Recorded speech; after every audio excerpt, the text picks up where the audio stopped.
Terence et Franck, je crois. J'ai une question un peu primitive, donc je le dis direct. Où est l'inconscient dans tout ça? Donc Ricardo va être content, j'ai posé une question claire, nette et courte. Maintenant, je dois expliquer, je veux faire le lien avec Anaïs hier quand elle a parlé de spectre et avec vous-même quand j'ai vu un entretien où vous avez commenté la phrase de Derrida, l'avenir est au fantôme. Donc, je donnerai une image, ou deux images. La première image, c'est Deleuze, à la fin de sa vie, était un cyborg. Il a été branché sur un respirateur. Il aurait pu survivre assez longtemps. Il a choisi de dire non au cyborg. Donc, qu'est-ce qu'il y a de différent du cyborg? Parce que je mets ça en rapport avec la différence déjà en anti-Oedipe entre mécanisme et machinisme. Le cyborg risque d'être plutôt du côté mécanisme.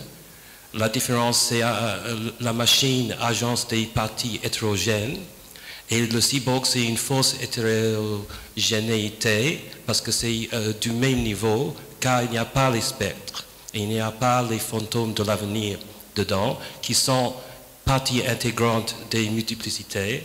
Donc, il faudrait se souvenir que Deleuze était grand lecteur de Klossowski, où il commente comme partie intégrante des multiplicités les souffles et donc les esprits qui sont décrits et utilisés par Klossowski. Donc, les spectres sont une partie importante, selon moi, de la machine.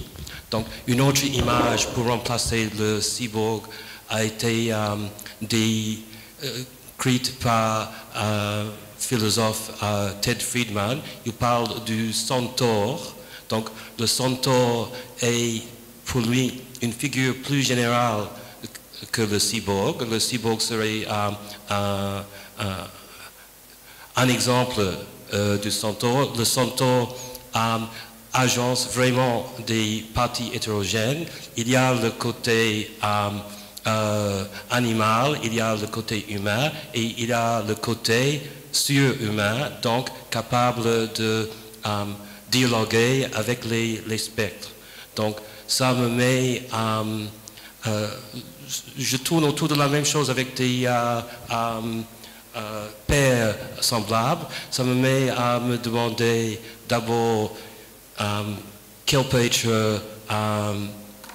une valeur d'usage qui sort de cette cyborgisation, parce qu'on sait que Baudrillard a commenté l'opposition entre valeur d'échange et valeur d'usage comme une fausse opposition, parce que la valeur d'usage est souvent construite, fabriquée, visée par le marketing. Donc, c'est pas une valeur d'usage naturelle. Donc, si on avait une valeur d'usage vraie, ça doit être quelque chose. On dit rapidement comme ça, et j'anticipe sur votre intervention de jeudi, mais une valeur d'usage individuante qui fait place pour les spectres doit être une valeur d'usage assez bizarre, je dirais centaurique au lieu de cyborgique. Et donc, je termine avec une autre paire comme ça.